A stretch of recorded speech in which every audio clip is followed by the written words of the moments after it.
Saraï, désespoir dans la foi. Genèse 16 versets 1 à 16.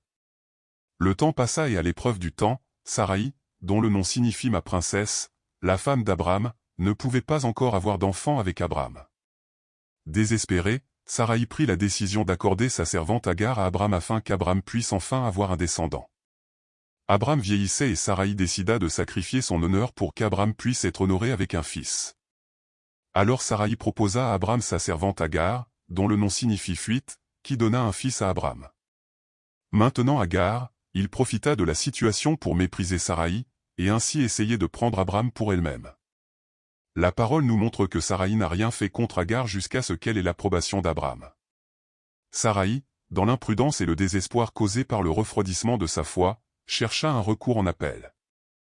Saraï ne pouvait pas porter du fruit par elle-même et dépendait de Dieu pour porter du fruit. Comme l'accomplissement de la promesse prenait du temps, elle a essayé d'improviser. Je sais que ce n'est pas la voie des temps modernes, mais, ne prenez pas de décision sans l'approbation de votre mari. Rappelez-vous que Dieu valorise la femme, encore plus la femme qui honore le mari, mais il valorise aussi que l'homme soit la tête de sa maison. C'est une question de foi, valorisez votre mari. Le désespoir du doute dans la foi de Saraï apporta à Saraï un autre désespoir. Agar compromettait sa position devant Abraham. Mais Agar a changé ses intentions, car Abraham a confirmé Saraï comme sa femme et a placé le destin d'Agar entre les mains de Saraï. Saraï maltraita Agar et Agar s'enfuit, tandis qu'Agar fut trouvée par un ange du Seigneur près d'une source d'eau dans le désert sur son chemin vers Shur, ce qui signifie mur ou séparation.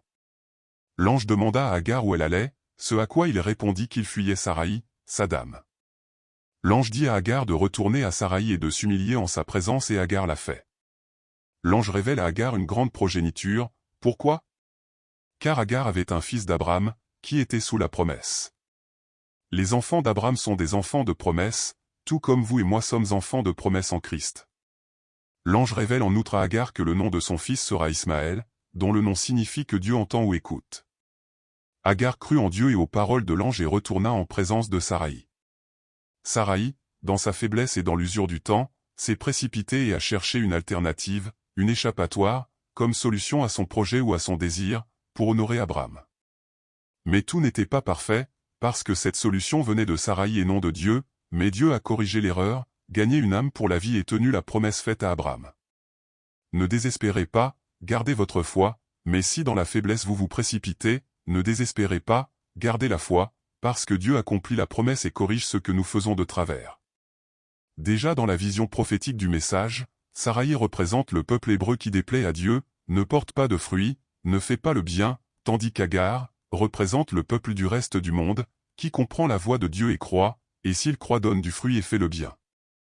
Lors de la révélation prophétique, votre vision du message sera différente, mais la base de celui-ci ne change pas, parce que pour Dieu, ce qui est pour la femme est pour l'Église et ce qui est pour l'Église est pour les femmes, les hommes et les enfants.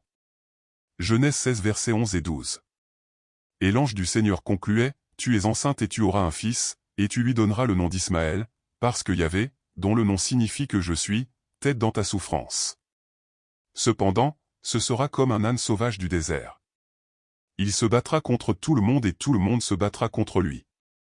Il vivra dans l'hostilité contre tous ses proches. Comme le dit la parole, les saints à la porte de leur maison ne font pas de miracle. Ce message vise à partager les connaissances. Apporte l'espoir que Dieu vous parlera à travers le message, parce que je révèle une partie. Comme le dit la parole, nous le savons en partie, parce que tout est complété ensemble, où l'Esprit révèle la totalité. Partagez la vidéo et regardez beaucoup d'autres déjà réalisées.